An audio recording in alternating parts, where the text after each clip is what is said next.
Bonjour, pour ce 18e épisode de la deuxième saison du Club des Hommes en Noir, je suis heureux d'accueillir autour de cette table le père Michel Viau. Bonjour mon père, merci Bonjour. de votre présence. L'abbé Claude Barthes et l'abbé Grégoire Cellier. Merci Bonjour aux messieurs auditeurs. d'être toujours fidèles au rendez-vous du club, un club très particulier, mais que vous animez particulièrement de votre savoir. Alors, le pape François a permis récemment l'ouverture des archives pontificales concernant le pontificat justement de son prédécesseur, le pape Pie XII. Tout de suite dans la presse, il y a eu une espèce d'emballement en nous disant qu'on allait enfin savoir quelle attitude Pie XII avait eue pendant la Seconde Guerre mondiale. Et quand on dit quelle attitude, c'est évidemment son attitude vis-à-vis du peuple juif. Est-ce que cette ouverture des archives représente, selon vous, vraiment un intérêt par rapport à cette question de l'attitude du pape Pie XII pendant la Seconde Guerre mondiale, ou est-ce qu'on ne sait déjà pas Oui, tout? il y a des choses qu'on sait. Père Viau. J'ai eu la grande grâce de connaître le père Blais, qui était un des 5 jésuites nommés par Paul VI en 1962, suite à la pièce Le Vicaire de Rolf Roth. Bon. Évidemment, Paul VI ne pouvait pas rester indifférent. Moi, je commençais mes études de théologie à ce moment-là. Je me souviens de l'émoi que ça avait fait. Bon, moi, ça ne m'a pas tellement, si vous voulez, sur l'histoire du vicaire, parce que mon père, qui a vécu toute cette période de la guerre, et qui était extrêmement, pour des tas de raisons, enfin, qui était très attentif à ce qu'on fait les uns et les autres, et en particulier le pape, m'avait toujours dit qu'il avait fait vraiment tout ce qu'il pouvait pour les juifs, et que c'était un sale coup des communistes. Mon père était socialiste, SFIO, disciple de Longblum, et donc ils avaient une sainte haine des communistes. Et des communistes, oui. Ah ben ça c'est clair. évident. Et donc... D'ailleurs, pour la pièce, le vicaire, c'est une certitude. ben, oui, alors maintenant on sait. Mais Oui, maintenant, on le sait mais c'était déjà manière certaine. c'était déjà l'idée de mon père en 62. Bon. Mais ce que mon père m'avait rappelé aussi, c'est que l'idée est partie de 1945 de Radio Moscou. C'est Staline. C'est Staline qui, voyant que Pie XII, alors, là aussi, parce qu'il n'y a pas que l'histoire des Juifs, si vous voulez, il y a ce que j'appellerais toute la préparation de ce qui sera l'ost politique de Paul VI. Pie XII, tout en étant un ennemi acharné des communistes, savait ce que c'était qu'un État totalitaire. Parce qu'il avait vu monter le nazisme et il avait écrit des choses sur Hitler qui étaient épouvantables. À mon avis, d'ailleurs, je pense que les nazis avaient dû... Plus qu'écrit, il a fait. Enfin, Oui, mais il avait dû... ils ont dû en avoir copie parce que c'est certainement pas pour rien qu'il a été rappelé à Rome par Pie XI au moment où Hitler est venu au pouvoir. Il n'est pas resté à Berlin. Hein. Je pense qu'effectivement, il aurait été en danger. Hein. Mais en tout cas, il savait ce que c'était que l'État totalitaire, et tout en condamnant le communisme et justement en demandant aux Alliés d'être quand même assez souples avec les Allemands, parce qu'il y avait la question de Staline, il avait aussi pris des contacts, et c'est ce que vont nous révéler peut-être les archives aussi, avec des gens de l'Est, parce qu'ils savaient comment il faut traiter avec les totalitaires. Hein. On ne peut pas les heurter de front. Donc vous espérez quand même que ces archives sur cette période de la Seconde Guerre mondiale puissent encore nous révéler Sur des ces choses. questions-là, parce que pour la question des Juifs, le père Blais, il en a laissé d'ailleurs transparaître une partie dans son livre sur Pie XII, de même qu'un autre professeur d'histoire qui enseigne à l'université de Latran. Pie XII, ce qui a guidé sa conduite, c'est cette phrase « Le martyre ne se décrète pas de Rome ». Il a estimé, parce qu'il connaissait bien les nazis, que selon les endroits, il fallait laisser les évêques absolument libres d'agir selon le terrain. Parce que quand il a eu connaissance en 1942 de la solution finale, parce qu'avant cette date, je m'excuse, mais on ne le savait pas. Hein. On savait qu'ils étaient maltraités, mais on n'imaginait pas l'étendue. Non, pas du tout. Ça, faut être clair aussi là-dessus. Bon, Pie XII l'a su, c'est vrai. Et quand il a vu les rafles, il avait préparé, notamment les rafles en France, déjà surtout du Veldiv, et puis ce qui s'est passé ce qui allait se passer en Hollande, il avait écrit un texte. Et c'est rapporté par, je ne sais plus si c'est Blais ou le professeur, une déclaration officielle. Bon. Et à ce moment-là, les évêques néerlandais, eux, ils avaient fait une déclaration officielle, moralité. Au lieu de déporter juste les Juifs, ils sont allés dans Edith Stein, a été prise dans son couvent de Carmélique, et ça a redoublé voilà. Et c'est pour ça que je trouve affreux que quand Pie XII a été proclamé vénérable par Benoît XVI, et que dans le journal La Croix, on a rappelé cet épisode douloureux et terrible pour Pie XII, donc en 1943, quand Rome a été occupée par les Allemands, et qu'on a parqué 1200 Juifs, on les a mis exprès sous les fenêtres. Bon. Il a fait convoquer, évidemment, l'ambassadeur d'Allemagne par son secrétaire d'État. Et il a dit qu'il allait protester. Et l'ambassadeur, il n'était pas nazi, hein, heureusement. Il a dit, écoutez, nous savons très bien que vous cachez 12 000 juifs ou 13 000 juifs dans toutes vos maisons, à Rome et ailleurs. Pour l'instant, le Vatican est neutre. Si vous faites cette déclaration, c'est les 13 000 qu'on déporte. Voilà. Monsieur l'abbé? Oui, ben je dirais la même chose, c'est-à-dire plusieurs choses. D'une part, on n'apprendra pas grand-chose, parce que globalement, on sait tout sur l'attitude de Pie XII pendant la guerre, sur cette période. Donc, plutôt des confirmations. Et notamment des confirmations sur le fait qu'il a protégé en effet beaucoup de juifs, et qu'il a été d'ailleurs traité par Israël après la guerre comme injuste. Parce que justement, comme Franco d'ailleurs, il avait fait beaucoup pour les juifs pendant la guerre. L'Orchestre national qui est venu jouer au Vatican. On va laisser peut-être l'abbé Bard parler. Ensuite, deuxième point, il a même fait pour les juifs, et pas seulement pour eux, mais pour tout le monde, de manière très radicale, en ce sens qu'il s'est impliqué directement dans la lutte contre Hitler. Et il s'est même mouillé beaucoup, au-delà, alors qu'il était un diplomate, vraiment diplomatissime, il s'est quand même beaucoup mouillé dans la lutte contre Hitler, notamment en aidant les personnes qui prenaient part au complot divers, mais le plus important... 44. Non, mais même, en fait, bien avant la déclaration de la Seconde Guerre mondiale, il était déjà... Et pendant la guerre, avec les comploteurs. On pourrait presque dire, et c'est aussi presque trop, je dis pas, on n'est jamais trop contre Hitler, c'est pas ce que je veux dire, mais dans la mesure où il s'est beaucoup lié aux renseignements américains. Il a été très pro-américain pendant la guerre et après la guerre, de fait. Et ça a dû, ça a dû incliner à cette... S'il y a une ambiguïté, elle est plutôt de ce côté-là. Elle est plutôt du côté du lien avec la démocratie, et la démocratie la plus importante, à savoir celle de l'année. Et non pas, bien sûr, toute l'histoire sur les Juifs. Oui, le pape d'Hitler, etc. Monsieur Avé, comment vous regardez cette ouverture des archives je pense qu'il ne faut effectivement pas se focaliser sur une affaire qui est très médiatisée, etc., qui a son importance, mais qui n'est pas l'unique chose à voir.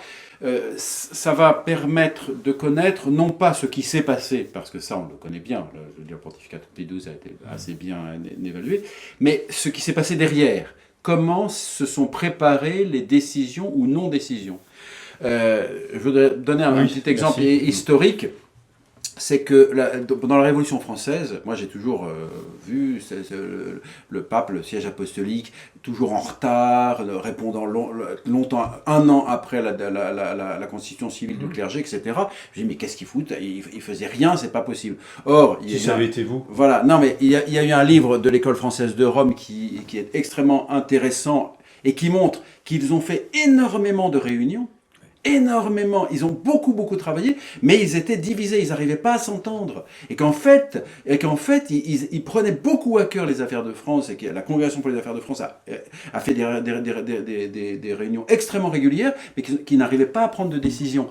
Et c'est intéressant justement de voir à travers ces archives, non pas ce qui a été fait, mais le processus, comment ça a été fait, et comment ça n'a pas été fait. Quelles sont les décisions qui n'ont pas été prises aussi. Où on se dit, tiens, ils auraient dû faire ceci ou cela, il aurait dû prendre telle ou telle décision, je sais pas, par rapport au prêtre ouvrier ou n'importe quel truc, plus tôt, plus tard, et voir comment, en fait, il y a eu beaucoup peut-être de réunions, etc., et qu'ils n'ont pas réussi à se mettre d'accord, etc. Et ça devient intéressant pour comprendre, pour savoir non pas ce qui s'est passé, parce que ça c'est bien connu, mais comment le processus qui a amené aux décisions et aux non-décisions qui sont peut-être parmi les choses les plus intéressantes. Monsieur l'abbé Barthes, si vous pouviez avoir accès aux archives Oui. concernant Pie XII, puisque maintenant elles sont ouvertes, donc, et paraît-il bien classées, quels sont les dossiers qui vous intéresseraient plus particulièrement, maintenant qu'on a Ah oui, dans l'ensemble de... en quelque sorte évacué la question de la Seconde Guerre mondiale, on est tous d'accord, je crois avec tous les historiens sérieux, la question est globalement réglée, et vous avez bien apporté les précisions à Besselier sur le fait que c'est surtout les processus de décision, de non-décision maintenant moi, ce qui m'intéresse le plus, surtout, ce sont les dossiers théologiques. Mais par exemple, la condamnation ou la demi-condamnation de la nouvelle théologie. alors est-ce que vous pouvez rappeler ce qu'est la nouvelle théologie Ce qu'est la nouvelle théologie, pour ceux qui... c'est- Non mais sans entrer dans les, dans les dans les Mais détails. disons que dans les années 50, donc après la guerre, ont été jusqu'à la fin du règne de Pie XII, 58, ont été une période de très grande ébullition qui d'ailleurs explique la suite. Alors quand vous dites la suite, c'est le Concile Vatican II. si je vous connais bien, Le Concile Vatican II, où le maximum de citations du Concile Vatican II, c'est Pie XII. Rappelons ça. oui c'est un bon rappel. effectivement. Sauf certains mois, par exemple la liturgie. Mm. Le Mediator Dei a été le dernier texte liturgique avant le 47. Concile. Oui, c'est ça. Or, Sacrosanctum Concilium ne cite pas une fois Mediator Dei, même si certaines... Mais ils ne font pas beaucoup de citations dans Sacrosanctum Oui, enfin, Concilium. Peut-être. Ça aurait été quand même intéressant, notamment dans la définition de la liturgie, notamment la définition de la liturgie, qui est quasiment reprise de Mediator Dei. Mais c'est une parenthèse. Alors donc, revenons à la nouvelle théologie. Donc c'est un courant théologique en fait. Grande ébullition de toutes sortes, et des théologiens qui prennent des positions qui sont souvent les mêmes, d'ailleurs dans divers domaines, sur l'œcuménisme, sur la catéchèse, sur le point qui va être décisif pour Vatican II, l'expression du dogme. Autrement dit, attaquer au nom d'un retour aux sources patristiques, qui est une très bonne chose, bien entendu, mais qu'on faisait avec une intention un peu perverse, de passer par-dessus l'époque scolastique et l'apport qu'elle a donné à l'expression du dogme. Donc on essaye de faire sauter cette enveloppe dogmatique du credo pour en revenir à un état antérieur, Concile de Trente, etc., de l'Antiquité, Qui serait plus qui serait pur, plus bien sûr, et qui proche des permet sources. de faire ce qu'on appelle un œcuménisme catholique, une espèce de retour en arrière pour se retrouver sur des positions avant les dogmes qui ont divisé. Et avant les grandes divisions avec le monde protestant notamment. Alors tout ça est un phénomène qu'on appelle la nouvelle théologie. Alors laquelle a été condamnée par Pie XII. Laquelle a été condamnée de... Oui, alors, le terme même ne se trouve une fois, je crois, chez Pie XII, mais le fond, oui, bien sûr, au Mani Generis, c'est la condamnation très claire de la nouvelle théologie. Il y a d'abord eu, comme le phénomène a été notamment français, la France est toujours en avant pour tout, il y a eu une dispute en France très forte entre ce qu'on appelait l'école de Fourvière, c'est-à-dire les jésuites de Lyon, qui n'étaient pas nécessairement d'ailleurs des enseignements fourvières comme le père d'Ulbach, etc., qui étaient des adeptes, on va dire, modérés de cette nouvelle théologie. Et qui pilotaient les sources chrétiennes. Et qui pilotaient les sources chrétiennes. Alors les sources chrétiennes, c'est une édition des pères de l'Église. Et des pères de l'Église. Mais avec des introductions et des commentaires qui vont dans un certain sens, qui ne sont pas seulement les pères de l'Église. Et donc cette école de Fourvière étant attaquée, le père Fessard, par les thomistes de la revue thomiste, à la fois de Toulouse. Et grosse discussion, dans laquelle est intervenu aussi, avec peut-être davantage de vigueur que les dominicains de Toulouse, le père Garrigou-Lagrange de Rome, donc l'école de Rome, ce qu'on appelait l'école romaine, qui est vraiment le bouillon de culture de Pie XII pour former ces encycliques, est intervenu là aussi dans cette lutte. Donc, et Pie XII lui-même... C'est sur ces sujets-là que vous aimeriez... C'est sur ces sujets que j'aimerais avoir. Et vous pensez qu'on peut encore découvrir des choses là-dessus ? En tout cas, on aura des précisions. On saura qu'est-ce qui a été dit, par exemple, enfin toutes les réunions, puisque les réunions du mercredi, je crois, de l'affaire Aquart à la congrégation au Saint-Office seront certainement très intéressantes. Parce qu'effectivement, par exemple, Humani Generis ne cite aucun nom. Et Jamais. les textes cités de façon implicite, ils ne sont pas cités entre guillemets, sont cités de loin, c'est-à-dire qu'on ne peut pas les attribuer de façon absolument précise à tel ou tel. Alors, était-ce, parce que dans les noms, était-ce Congar, Chenu, Delubac, voilà, ce sont ces personnages-là qui étaient certainement visés, et puis évidemment Teilhard de Chardin aussi, plus ou moins, etc. Oui, qui a d'ailleurs été condamné sous Jean 23. Voilà, qui en a eu qu'un monitum Oui. parce qu'il savait que voilà, voilà. Mais je dirais voilà, comprendre exactement ce que Pie XII a validé de ce qui lui a été proposé, parce qu'encore une fois, il y a eu des réunions préparatoires. Oui, il y a eu tout un travail Très intéressant préparatoire. aussi sera l'affaire Maritain. Voilà. Le fait que Maritain, semble-t-il, Donc Jacques Maritain, philosophe qui, sur ses idées politico-religieuses, qui sont préalables à la liberté religieuse de Vatican II, était vraisemblablement sur le point d'une condamnation. Le père Gagnebé, dominicain, un des plus brillants représentants de cette école romaine, ayant préparé cette condamnation, semble-t-il. Oui, il semblerait que ce soit Garrigou-Lagrange qui ait obtenu qu'il n'y ait pas de condamnation, justement. Oui, alors il y avait la question politique, évidemment. Oui, parce qu'effectivement, Garrigou-Lagrange, qui était représentant de l'école romaine, qui enchaînait à l'Angélicum, était un grand ami de Maritain. Donc là aussi, ça permettra de comprendre les jeux de pouvoir et de relations qui sont toujours plus complexes qu'on ne le croit. On va mettre Garrigou-Lagrange du côté des gens complètement coincés, et il est vraiment très proche de Maritain par ça. On va mettre Journet du côté des super traditionalistes, et il a validé le livre posthume de Maritain, qu'il n'aurait jamais dû valider, parce qu'il y a dans le livre posthume Approche sans entrave, il y a des choses qui sont inacceptables, à mon avis. Je veux dire, donc, Journet qui maintenant pour nous est une icône. Bon, Journet a été très influencé en toute par Maritain, y compris voilà. Donc, dans l'affaire gravissime aussi pour la suite, à savoir la théologie de la messe autour de Vatican II, celle du sacrifice eucharistique. Journée comme élève de Maritain. Voilà. Père Viau, est-ce qu'il y a des dossiers que vous aimeriez pouvoir consulter, vous ? Celui-là, effectivement, je crois que c'est le plus intéressant. Quand vous dites celui-là, celui sur la nouvelle théologie ? Oui, sur la nouvelle théologie, parce que ça a eu vraiment des répercussions très grande dans le monde protestant aussi. Ah oui, dans le monde protestant aussi. Oui, absolument. Donc ça a dépassé le cadre catholique. Ça a dépassé. Puis peut-être aussi avoir plus d'explications pour que les gens sachent bien ce que c'était aussi que l'affaire des prêtres ouvriers. Oui. Et comment ça a été traité à Rome, et le problème que ça posait aussi vis-à-vis de la France. Hein. Parce qu'il ne faut quand même pas oublier qu'en 1947, nous avons risqué un putsch communiste. Et que nous ne l'avons pas eu. Grâce aux socialistes. Jules Mock. Et à la Sainte Vierge. Mais je m'en parle là, sur le plan politique, c'est parce que les communistes savaient très bien qu'ils se feraient tirer dessus. Et que le gouvernement ne céderait pas. Et alors les prêtres ouvriers, comment, puisque le sujet est intéressant, comment est-ce qu'ils s'imbriquent dans cette tentative c'est les compagnons de route, il suffit de lire un peu.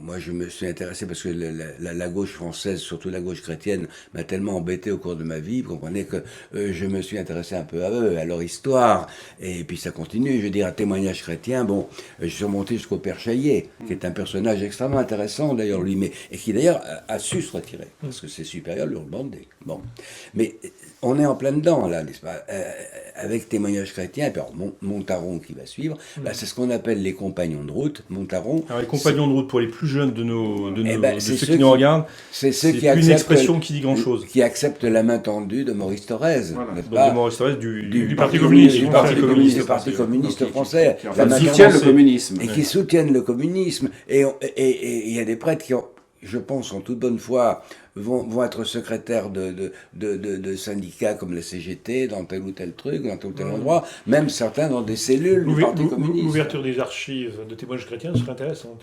Exactement. À côté de celle de Pie XII. Ça, bien entendu. Et donc, il y a une réaction romaine au temps de Pie XII vis-à-vis des prêtres ouvriers. Ah oui, oui, puisque les prêtres ouvriers vont finir par être interdits. Vont être supprimés, restaurés seulement sous Jean XXIII avec des conditions assez... Oui, ils ont été à demi interdits par Pie XII. Voilà. De telle manière que ça ne pouvait plus continuer.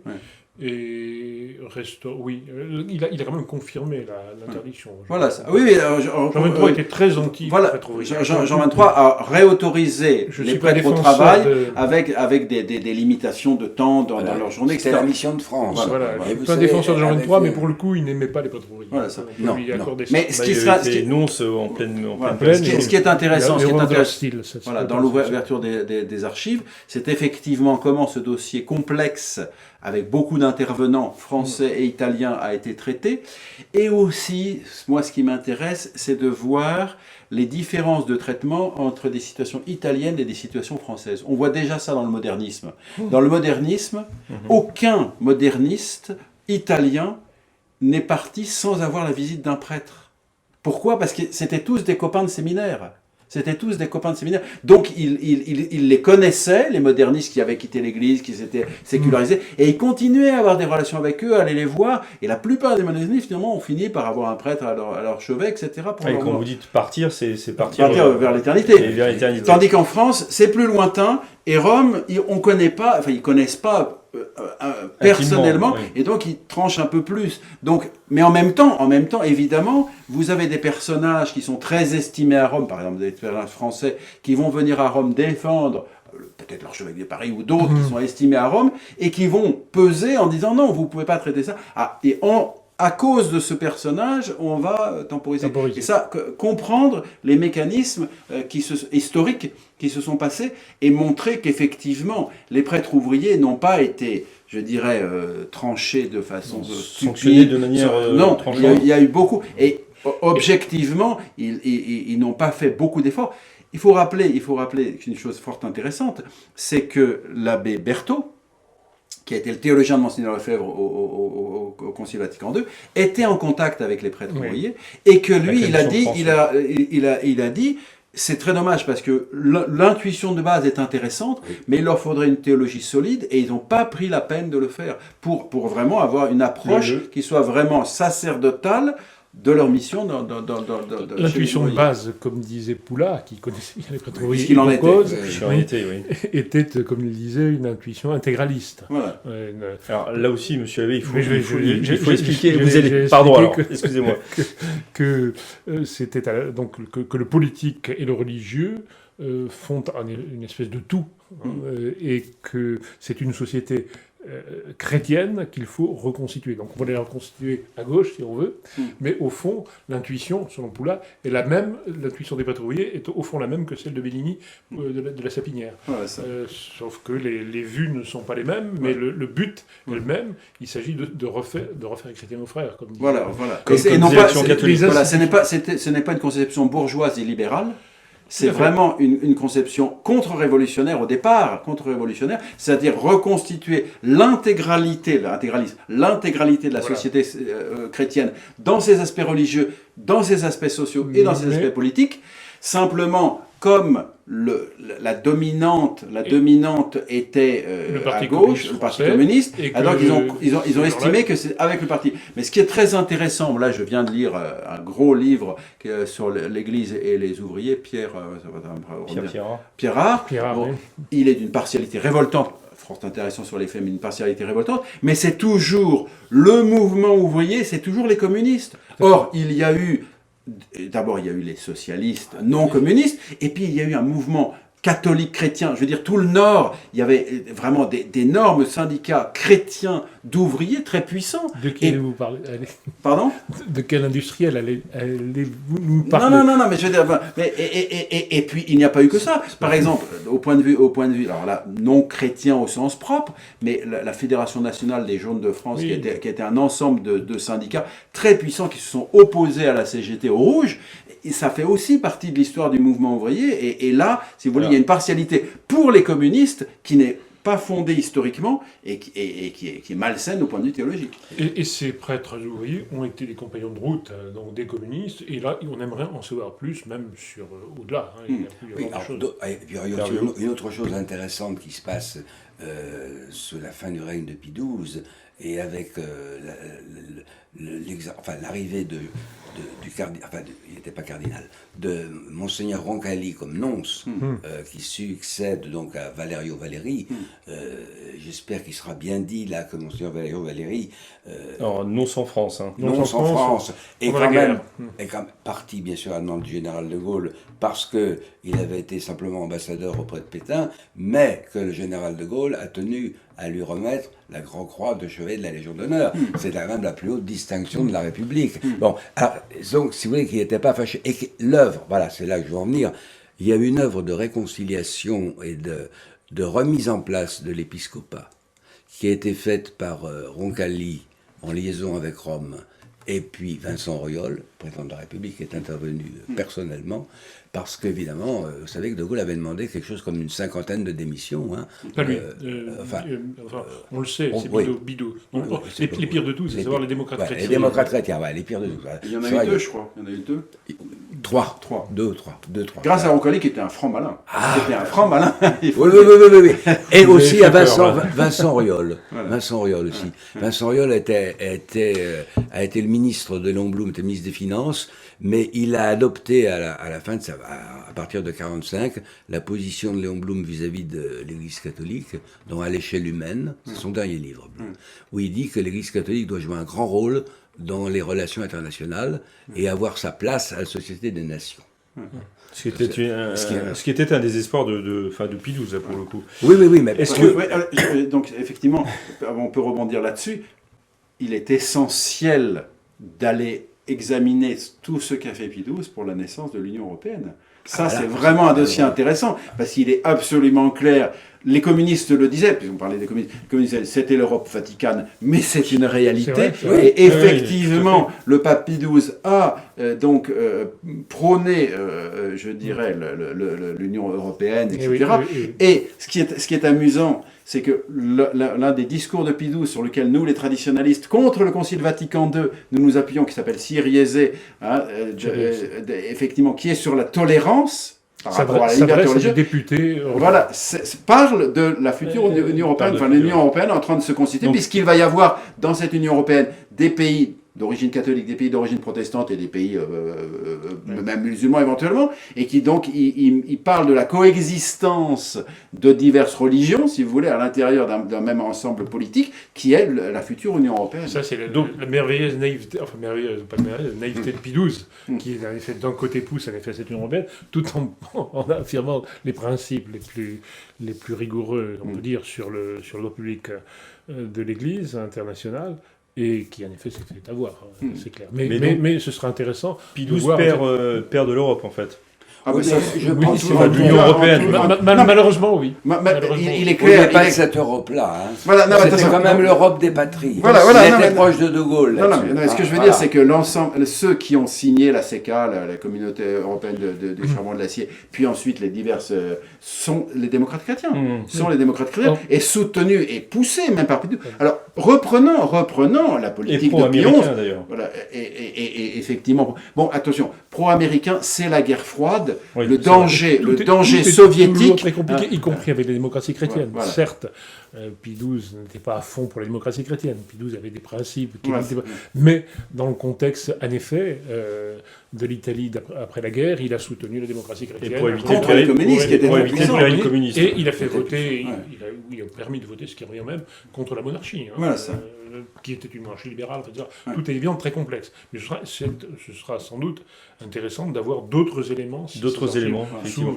Alors, est-ce que sur la liturgie, ça pourrait être intéressant? Parce que Pie XII n'apparaît pas comme un pape très liturge, très... Il n'y connaissait rien. Même s'il a changé la semaine sainte, même si il a voulu modifier le bréviaire, En tout cas, une nouvelle traduction. Pour cette question-là, donc l'ensemble des traditionalistes qui célèbrent donc dans la liturgie traditionnelle célèbrent presque tous selon les rubriques de Jean 23, n'est-ce pas? À la demande de Monseigneur Lefebvre, les rubriques dites de Jean 23 sont en réalité des rubriques de Pie XII, puisqu'il a fondé en 1948 une commission liturgique de réforme, la commission Piana, enfin appelée Piana, qui a travaillé et dont le résultat sont les rubriques de 62 attribuées à Jean 23, mais encore une fois, il vient d'arriver, donc c'est pas lui qui l'a fait.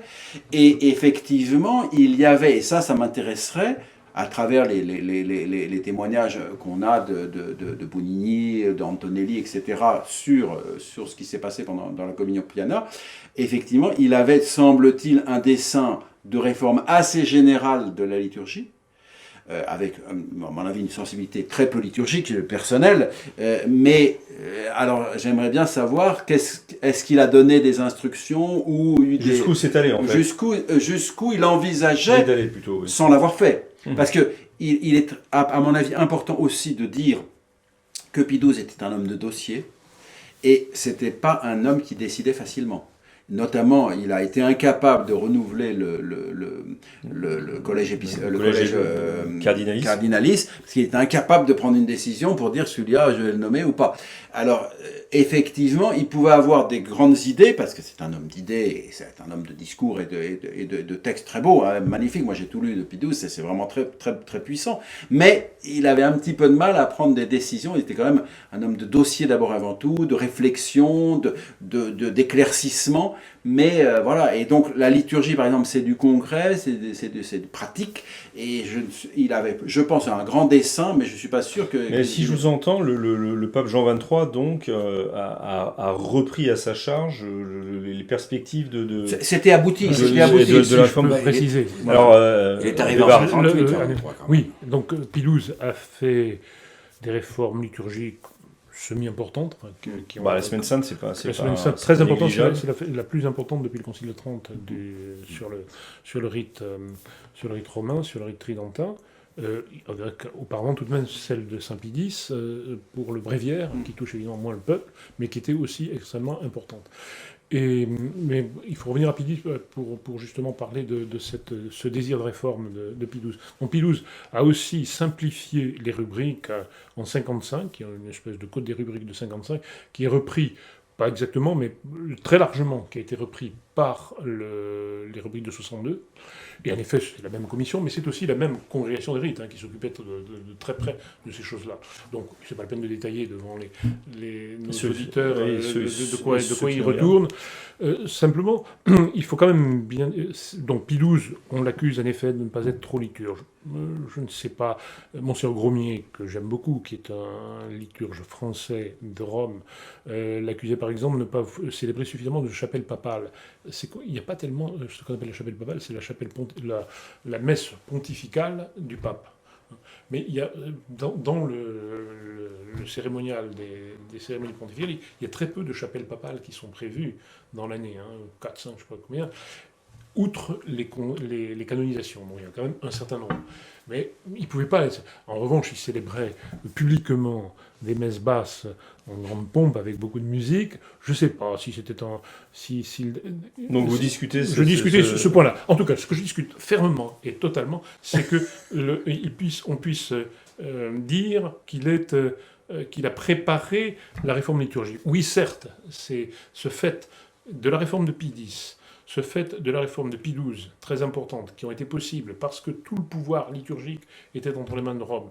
On préparait Paul VI, qui, au nom de ce même pouvoir total sur la liturgie, va supprimer la liturgie tridentine, le pouvoir tridentin. C'est ma vieille idée. Oui, c'est votre formule même. Ça d'accord. Le pouvoir tridentin permet de supprimer la liturgie tridentine. Mais il y a une différence quand même de nature entre la réforme, même la réforme de la Semaine Sainte et la réforme de Bonini après. J'en veux donc, certes, il y a des choses très riches qui ont été enlevées. J'aime beaucoup la liturgie de la réforme de la Semaine Sainte d'avant la réforme de Pie XII. Je trouve que c'est très bien de pouvoir la célébrer en certains endroits. Tout ça, c'est tout à fait vrai. Mais ça n'est pas, par exemple, quelque chose dont ne parlent jamais les défenseurs de la réforme d'avant Pie XII, c'est la messe chrismale, du fait donc que l'évêque, désormais, célèbre, jadis l'évêque consacrait les huiles dans la messe In Cena Domini, c'est-à-dire la messe du jeudi saint, il n'y en avait qu'une, qu'on célébrait le matin. À cause du jeûne eucharistique, on s'est permis à Pie XII de repousser cette messe le soir, In Cena Domini. Donc, quand va-t-on consacrer les saintes huiles? Logiquement, le matin, comme on le faisait autrefois. On a donc reconstitué une messe chrismale. Mais on ne l'a pas fait comme on a fabriqué les messes de la réforme de Vatican II. On a pris les oraisons et la préface qu'on a trouvée dans le gélasien, dans le sacramentaire du 7e siècle. Donc c'est une messe tout à fait traditionnelle. Chose que n'ont jamais fait aucun des liturgistes après. Si, je suis entièrement d'accord avec l'abbé Barthes qu'il ne faut pas mêler Pie XII à la réforme du Concile. On a compris. Même si Avant il est intéressant de voir les connexions. Oui, qu'il y a peut-être une... Justement, il y a deux noms. Vous l'avez prononcé aussi. Hein, et je pense que les archives, là, ça peut être extrêmement intéressant. C'est le rôle de Monseigneur Bonigny. Parce que c'est un personnage très curieux. C'est un personnage très curieux parce qu'il commence à faire parler de lui en 1950, un peu avant la proclamation du dogme de l'Assomption. Et il rejoint Max Turian, qui à cette époque est athésé, mais est un furieux calviniste, hein, et qui n'est pas du tout dans... C'est pas le Max Turian qui va devenir prêtre, qui sera, œcuménique, non. Et qui envoie une lettre, qui envoie des lettres terribles, beaucoup plus terribles que celle de Marc Bugner au nom de la Fédération protestante de France. Bon, Marc Bugner, il est obligé de le faire. Bon, mais c'est modéré, et puis vous savez, c'était de toute façon l'Assomption, je veux dire, Luther y croyait, Zwingli aussi, que la Vierge Marie soit auprès de son fils, c'était pour eux évident. C'était même pas une question de discussion. Bon, alors voilà, pour calmer. Mais Bonigny montre tout de suite des sympathies. Alors, il serait peut-être bien de juste signaler que Monseigneur Bonigny, c'est le maître d'œuvre de la réforme liturgique. Voilà, et c'est lui qui a signé notamment les traductions déplorables en français de la messe de Paul VI, vous comprenez? C'est la signature de Bonigny, Annibal Bonigny. Et alors, sa carrière est intéressante parce qu'on voit, en fait, il y a quand même un fil directeur qui est son intérêt pour le protestantisme. Et il fait partie, moi j'ai connu ça, vous l'avez connu, enfin, c'est vrai que dans les années 70, on était persuadé aussi du côté catholique que du côté protestant qu'il allait y avoir une unité rapide. Et c'est pour ça qu'il fallait essayer de supprimer les obstacles, au fond. De forcer bien heureuse, voilà. Choses, ouais. Alors, Marie n'est plus bien heureuse, elle n'est plus toujours vierge, enfin, dans le confiteur, pour ne prendre que le confiteur, vous comprenez? Et ça s'est vérifié par la suite, parce que on sait que Bonigny s'est fait commander un certain nombre de livres de théologie protestante, il s'est fait traduire par côté allemand, bon. Voilà, et cet homme-là a quand même une influence considérable. Donc, votre thèse, c'est plutôt Bonigny protestant que Bonigny franc-maçon. Oh, bien sûr. Ah, parce que ça, je l'ai vérifié aussi. Parce que, ça, je l'ai entendu. Oui, c'est l'une des accusations très courantes. Moi, je vais vous dire, alors, permettez-moi de vous donner mon avis. Vous aurez votre avis. J'ai vérifié 2 fois. J'ai vérifié, puisque quand j'ai entendu ça en 1969, moi, je venais d'entrer à la Grande Loge, donc... J'étais tout petit, je n'avais pas... je n'avais pas les possibilités. Oui. Et donc, mais on m'a dit non. Et puis, j'ai... Est-ce que la Grande Loge sait ce qui se passe au Grand Orient? Oui. Oui, on peut savoir. D'accord. Surtout, alors, la deuxième fois, alors c'était en... J'étais dans les dirigeants, et donc c'était extrêmement facile. Il était inconnu au bataillon. Oui. Cela dit, il y a quand même une réserve à propos de l'Italie. Parce que si la France est un bazar maçonnique, l'Italie est un suprême bazar maçonnique. C'est-à-dire que quelqu'un est renvoyé de sa loge, il faut d'une obédience. Bon. Et c'est comme ça que vous avez la loge P2, par exemple, qui appartenait avant à une obédience régulière, qui est le Grand Orient d'Italie, qui lui était régulier à l'époque, mais il ne l'est plus maintenant, vous voyez, à l'avant. Bon. Et ils ont été Alors, Bonigny aurait pu être en irrégulier. dans une loge sauvage. Mais vous le voyez surtout avec une influence, un grand intérêt pour le protestantisme. Oui, c'est surtout ça. Oui, et s'il était, parce qu'il est inconnu au fichier. Bon, et puis là, moi où j'étais, quand j'ai vérifié, j'étais grand officier, j'étais membre du souverain grand comité, donc je pouvais avoir tout. Je savais qui était maçon, qui n'était pas. Et donc voilà.